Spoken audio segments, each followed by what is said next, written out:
and commanders conferences, which take place next week. At the President's request, they have briefed Congress, House and the Senate, on the situation in Iraq and on the larger war on terror. The briefings over the past couple of days were an opportunity for the world to see the democratic process at work, as elected representatives of the American people were able to ask our military leaders probing questions in a very public process. Time was spent assessing the progress of the coalition strategy and plans in Afghanistan and Iraq. I thought it might be useful to also take a moment to look at the situation from the opposite perspective, to consider how al-Qaeda leaders might assess the progress being made by the terrorists in Afghanistan and Iraq.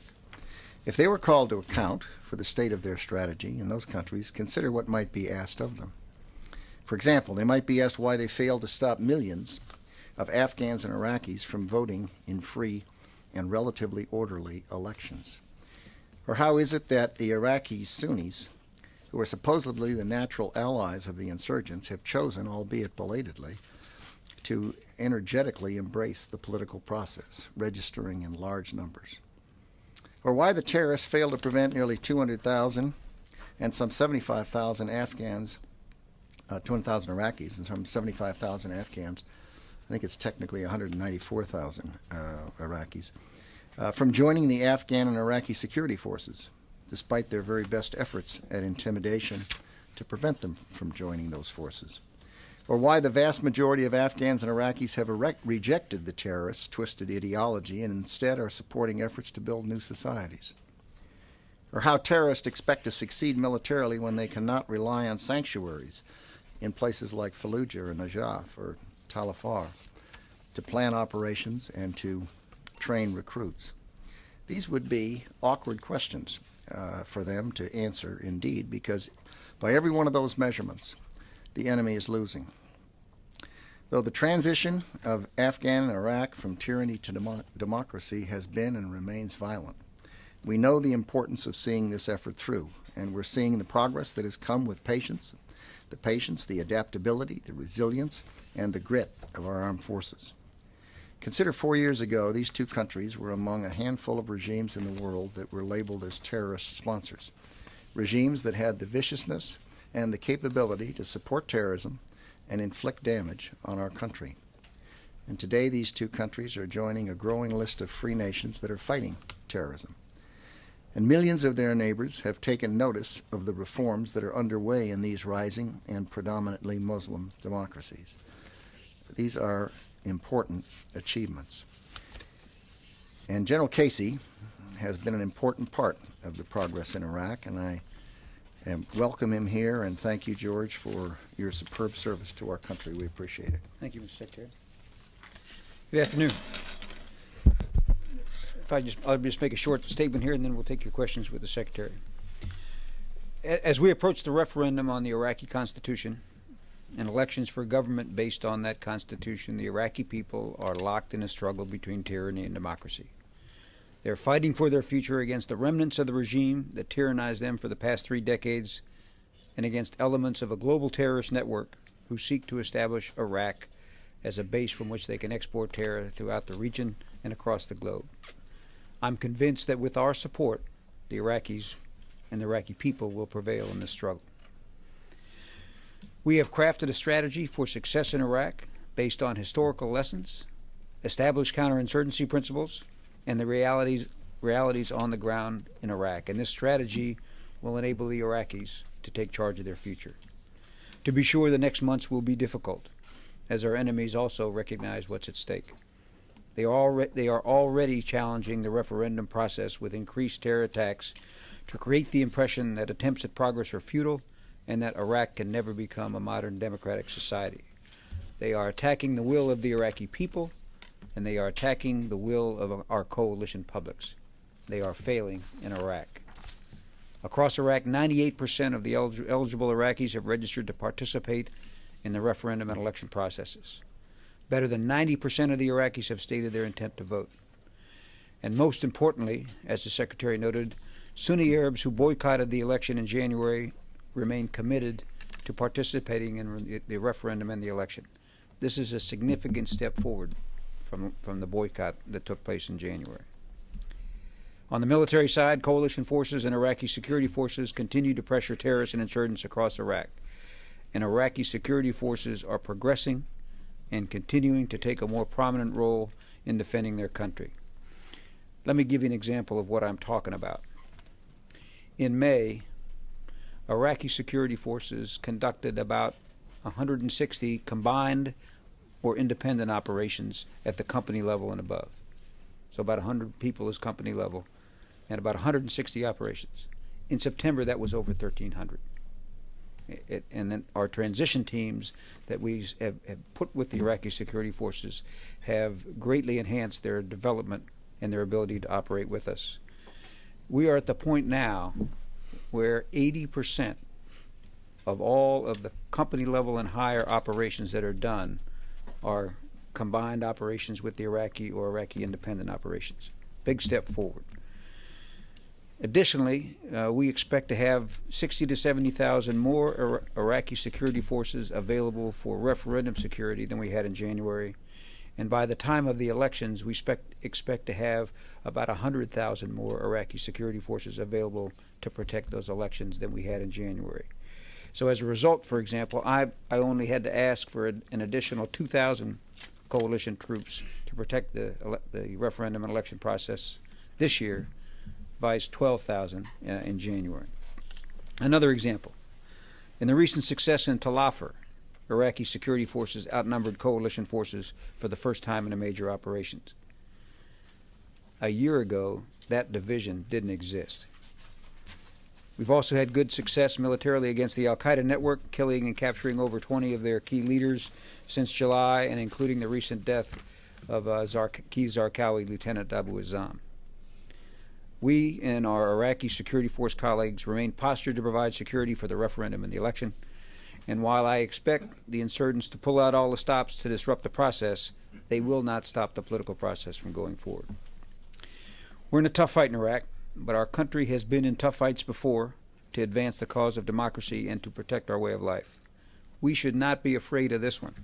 We and the Iraqi people will prevail in this battle of wills if we don't lose ours. We continue to make progress every day in Iraq. Some day the steps we take are smaller than others, but we are more relentless in our progress than those who are trying to disrupt it. We have a strategy and a plan for success in Iraq, and we are broadly on track in achieving our goals. Make no mistake about it. It's hard work. It's a challenging environment, but we have the best of America and coalition countries, military and civilian, committed to defeating terrorism and tyranny in Iraq, so that we can all live safer. And I would like to express a special thanks to the families of all our service members serving not only in Iraq but around the globe. They're just doing an absolutely magnificent job in defeating terrorism around the world. Success here in Iraq will require patience and will, but both the region and the country, our country, will be safer when Iraq succeeds. Thank you. Charlie. General, you and General Abizaid and the Secretary and others have said that in large measure our ability to pull American troops out of Iraq will depend on progress in training the Iraqi forces. You've just given a large number of figures there. But you said yesterday that only one Iraqi battalion, Army battalion now, instead of the 3 previously stated, are able now to operate alone without U.S. military help. And yet you say that's not a setback to U.S. hopes to leave Iraq. Would you explain that? How is that not a setback, sir? So I think about what you're saying. 2 battalions out of 100, one thing. Second, let me explain here the different levels and why we set them up like we did. First of all, we purposely set a very high standard for the first level, because as we looked at our strategy, we said that whatever happens with the Iraqi security forces, when we leave them, we have to leave them at a level where they can sustain the counterinsurgency effort with progressively less support from us. So that first one is a very, very high standard. We set that standard knowing full well that it was going to be a long time before all Iraqi units got in that category. And so the fact there's only 1 or 3 units, that is not necessarily important to me right now. Next year, at this time, I'll be much more concerned about it. Right now, I'm not. Second thing, level 2. And this is for us right now is the most important level, because we purposely adopted a level that would allow us to measure their capability to take the lead in conducting counterinsurgency operations with our support, with our transition teams and enablers. And again, while these numbers are classified, the numbers of units in level 2 has doubled since May. So that's where we should be focusing our attention at this point. Level 3 are those units that are not quite at level 2, but they are also in the fight with us. And I think you've heard that said. Over 75% of these Iraqi units are out there with us in the fight every day. They're just, some are leading, some are operating with us, okay? So you ask me, is it a setback? And I say, no, it's not a setback. I mean, unit readiness is going to fluctuate, and it is such a small number, and at this stage, I'm not concerned about small numbers in level 1. Do you expect other units to quickly move from stage 2 to stage 1? Or do you think that'll be a long time? I think it will be a while. I think before we see much movement from 2 to 1, it's going to be a couple of months. But I think you're going to see, and we are seeing monthly movement from 3 to 2. You know, this is, just a minute. This is, there are an awful lot of people chasing the wrong rabbit here, it seems to me. And let me put up this chart that it's illustrative. I don't want you to write anything. As much was made of this on the Hill yesterday. I understand, and that's my point. I think folks are chasing the wrong rabbit. If you look here, and I suppose I'm partly at fault here, because I was asked, well, how are you doing with the Iraqi security forces? So I said to these people in the region, why don't you give us some numbers as to what you have? And if you think about it, back there in January of '03, we started trying to gather the information as to what they had. Actually, before that, it was down in here. And we got up there in April of '04, and we looked at some of the things that were in that number, and we said, you know, there's about 50 or 70,000 site protection people in there that aren't part of the Ministry of Interior or Defense. We don't have good visibility into them. They kind of operate separately. Let's take them out. So that's why we dropped them out. Then we said, you know, what's important is not just how many you have out there, setting aside the 70,000 site protection people. So the number comes down to there. All the time we're sending out assessment teams. Eikenberry went out. Who else went out? Somebody else? Luck, yeah. Gary Luck went out. Then we said, let's see how many of them are trained up to the standard that's appropriate for their function. Police, Army, Special Police Commando, Border Patrol, whatever it is. So then we got a number and we started tracking that. And then we said, well, what's really important is training and equipping. So let's knock that number down. And so people say, well, the numbers have moved around and it looks like we're getting worse. We're not getting worse, we're getting better. Every single day the Iraqi security forces are getting bigger and better trained and better equipped and more experienced. If I wanted to, today, I could go up there and say, you know, what's important? This number doesn't say how long they've been out there. Some of them are green as grass. They just arrived out from boot camp, and they're out there. They're in the number. They're trained and they're equipped, but they just arrived. Why don't we say trained, equipped, and 6 months experience? We could drop that number down some more if we wanted to. We could keep doing this. What's important is the central fact is that the 1 and 3 are irrelevant. What's important is that every day the number of Iraqi security forces are getting bigger, and they're getting better, and they're getting more experienced. And General Casey can tell you, they are doing more. They are literally out there. I don't know if the number's still right, but at one point we thought that they were doing about, that U.S. was doing about 80% of the patrols and the activity, and the Iraqi security forces about 20. And today it's probably roughly reversed. That the Iraqi independent and Iraqi combined are probably 80%, and maybe 20% are U.S. coalition only. Now, if you Company think level and above. company level and Company above. level and above. Now, if you think about it, we started embedding, 6 months ago? February. February. That is to say, we're putting U.S. into the Iraqi people. As we did that, we learned a lot. We started seeing a lot of information and that was critically important. And as I've always said, I must have said it 10 times down here, the numbers are interesting, but the soft stuff, the things you can't quantify, are as important or more important. And what are they? What's the relationship between these Iraqi security forces and the intelligence community? What's the relationship between the Iraqi Army and the Iraqi police in a given area? How strong is the rib cage of that organization, the non-commissioned officers and the junior officers? What's the morale? What's the leadership? How strong is the ministry? And how effective is that chain of command? Now, those are things you don't quantify. Those are things you begin to learn and see if you have people embedded. And then you can make real-time changes. You can say they need this equipment, or they need better leadership, or this is weak, or that's strong, or they don't have a linkage with the intelligence information. So the idea that the country could get fixated on 1 and 3 battalions out of 100 is really unfortunate, because it totally misses what's important and the big picture. Just a second, just a minute. He knows so much more about this than I do.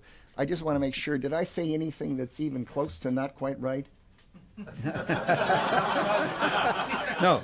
No. I clarified the one point I wanted to make sure you were straight on. There's still one point that's a little confusing, and it gets right to the point that you're talking about. You've described how you Are you keep going to chase raising. that wrong rabbit again? You keep I just want to make sure we've nailed down so everybody precisely understands what the facts are here. You've described how you keep raising the bar, and therefore the number goes down. But it's a function of raising the bar as opposed to going backwards. That's what you've described here. And perhaps you could just clarify, because I listened to your testimony yesterday, and I still wasn't clear on this. The reason that you went from 3 to 1, was that because the standards were raised, or was there an actual degradation in those 2 battalions that no longer were 1? The specific units. Because there seemed to be a lot of confusion about why that created the perception of backward movement. Okay, I understand. I understand what you're saying. We're going to kill the rabbit. Remember, we started this in May. Okay, we didn't have a readiness assessment reporting on the Iraqis until May. So the first one we did, we said, all right, let's get it out there and let's have people try it. And we knew it was going to take several iterations for everyone to understand the standards properly and to report accurately. So the very first one came back, and we got 3. There was 3 in there. And we looked at that, and we answered their questions from the field, and we adjusted the standards and things, so it was all more understandable. And then they came back, and it was 1. And it was different. It was actually different units. The 3 that were there was 1 brigade and 2 battalions. They dropped out. And the second time it was 3 was different units. Category 2 is an important number. What is that number? Maybe we would chase that rabbit if you threw it out there. The numbers are classified, but But why is the number 1 not classified then? because unfortunately it got out and was We send in the media. classified and unclassified up to the Hill, and then we get asked questions off of both. We still don't know what happened to these 2 battalions. Yeah, why did I they mean, go just down? very simply, if you could explain what happened to where'd they go? What happened? I don't know the specifics of what happened to each of the battalions, but when we're assessing these guys, you're assessing manning, you're assessing training, you're assessing leadership, you're assessing equipment. So you're looking at all those different categories. Maybe one of the battalion commanders was relieved, and the transition team with them decided that the unit needed a little more training because of that. I don't know the specifics, but that's what happens with all readiness reports. If you follow our readiness reporting, Same thing. you'll find that unit readiness goes from C2 to 1 to 2 to 3. I mean, it fluctuates based on a lot of different factors that we're measuring. The important fact is what I said, and that is that every day, every week, every month, the Iraqi security forces are larger, they're better equipped, they're better trained, and they're more experienced. And that is the central fact. Mr. Secretary, Bob. you said that it was irrelevant as to whether it was 3 or 1, but isn't it relevant the number eventually that need to be able to operate independently before U.S. troops can leave, or is that not connected? I just, Sure, go ahead. I tried to explain this yesterday a couple of times because the congressmen and senators had the same question. There is not a specific number out there of Iraqi units that have to be capable before we start reducing coalition forces.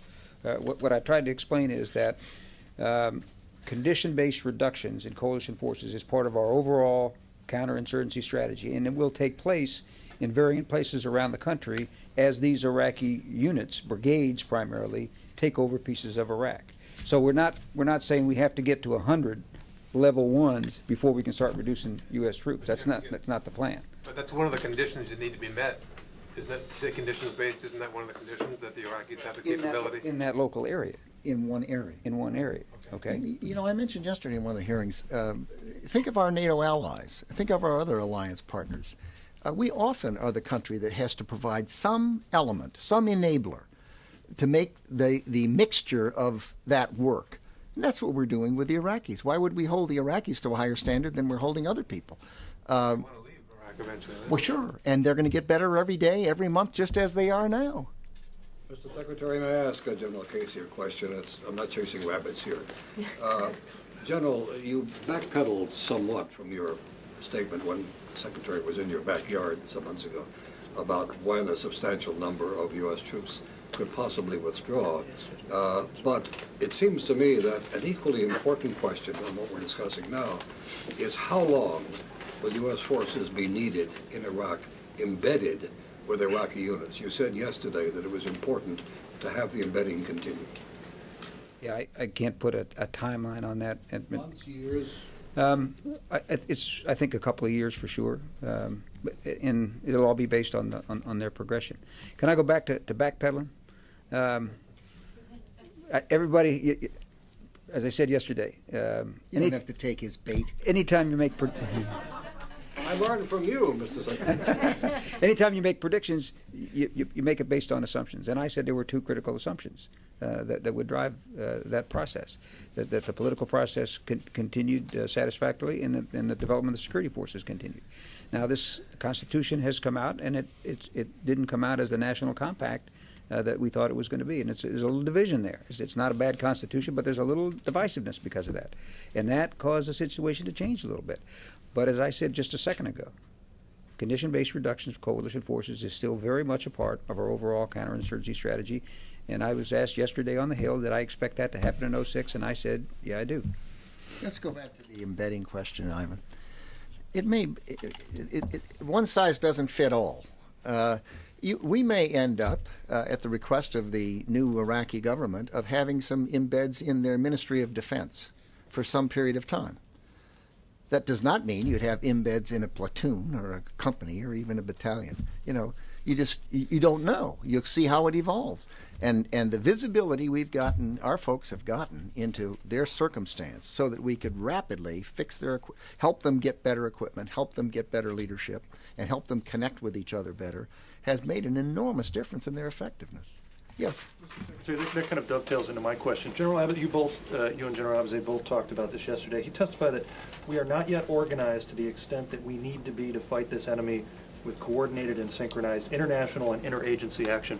How is it that the U.S. government, after all this time that the war has been going on, hasn't been able to sort of get together and shake this out? And what do you think needs to be done to reorganize the international and interagency effort?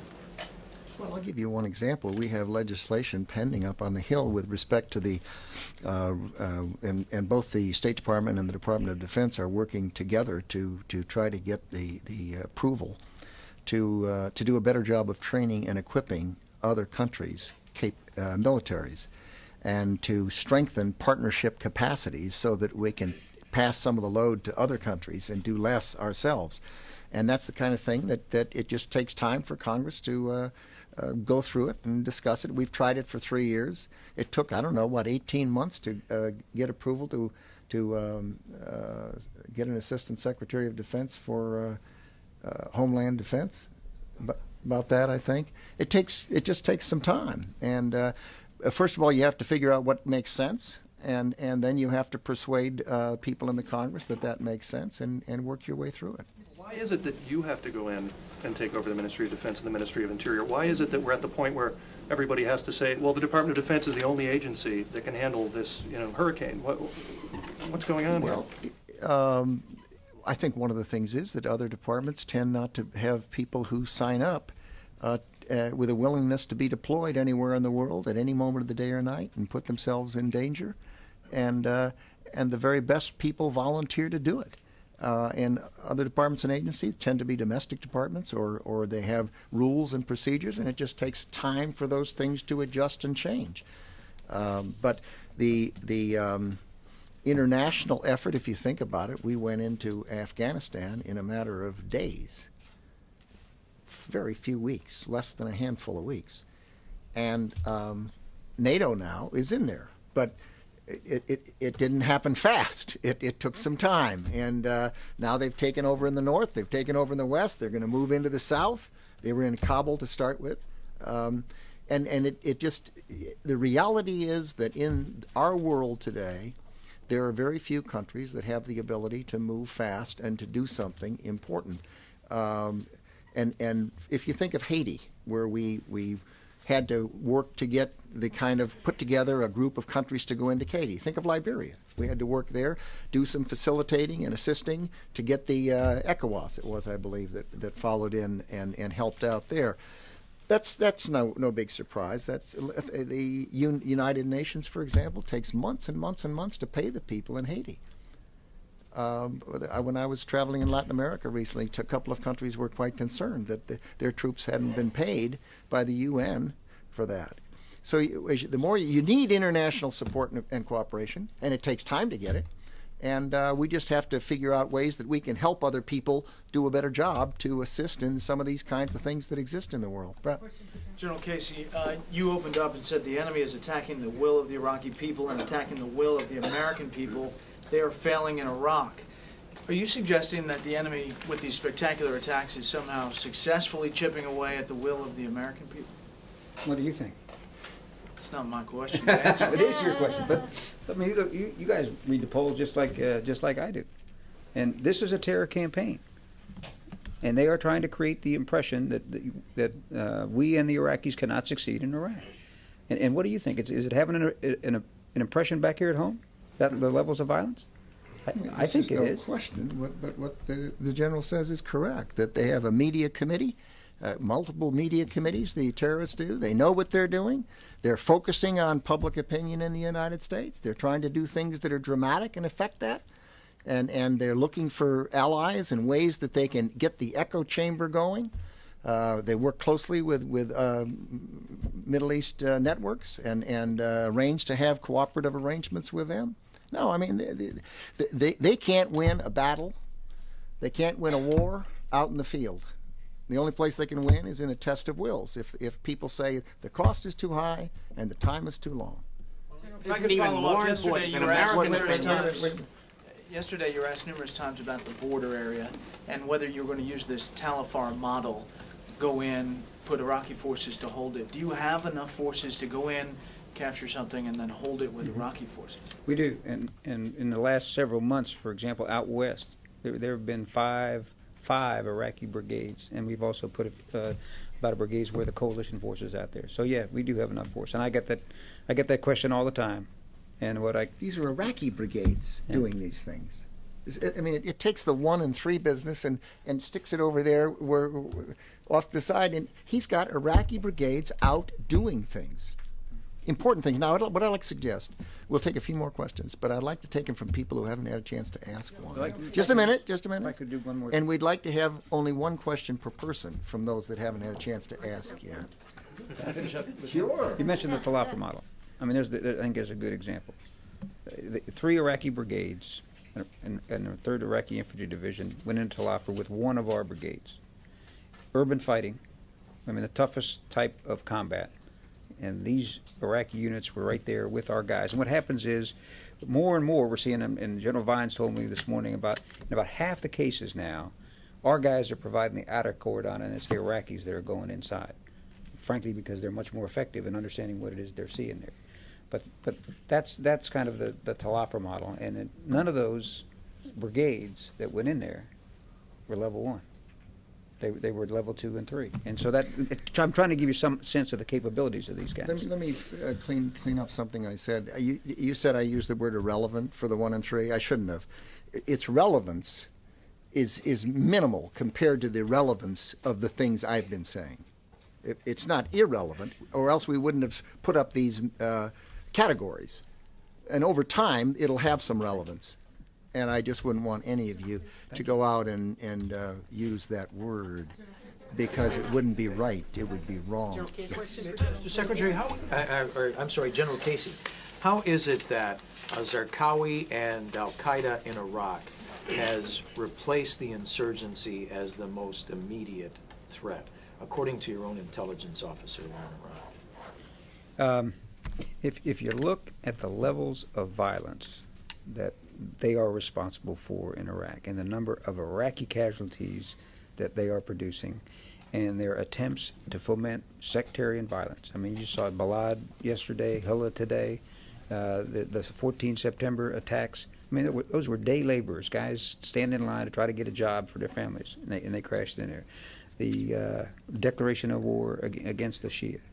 They are the ones that are threatening not only our order in Iraq, but they're the ones that also, I believe, are generating the car bombs and the high casualties that are affecting our coalition publics. And so, as we looked at this, we said we need to defeat these guys in the next 6 to 12 months, restore Iraqi control of the borders, keep them from bringing in the suicide bombers and the foreign fighters, so that after these elections, the Iraqis have the opportunity to deal with the former regime elements, which are still a threat and probably generate numerically more attacks over the course of the day. But they're not effective attacks. They're not the things that are producing mass casualties. But they also are the ones that can be brought into the political process. Al-Qaeda in Iraq is not ever going to enter the political process in Iraq. They've got to be defeated, and they will be. One question. If I just finish up on one thing. This has also given us an opportunity, this 14th of September attacks and the declaration of war against the Shia, because the Iraqis spoke out against that. And they are becoming clearer and clearer that they don't want Zarqawi in Iraq. And Iraq's not going to be safe until all Iraqis stop protecting terrorists. Question for General Casey. Sir, yesterday you and the Secretary... Last question. Thank you. You and the Secretary both took a letter from Senator Warner about concerns from news organizations about media safety in Iraq. I wanted to ask both of you to lay out your assessment of the safety situation for journalists working in Iraq, the recent stated accidental shootings, the detention of journalists, and just very fundamentally, what is, if any, the responsibility of military forces in Iraq to assure journalists' safety? Simply because it's an issue on the table now. What's your thinking? What are you going to do with the letter you got? What I told Senator Warner, one, I would respond to the author of the letter as soon as I get back, and then I was going to bring some local folks in, some representatives of the press, of the media in Baghdad, and talk to them about what their concerns are and what we can do about it. As you know, this is a very difficult environment, and people that get out and get close to the combat often put themselves at risk. People who are embedded, less so. Right, and we encourage folks to take advantage of embedding with our folks. The other thing I think is there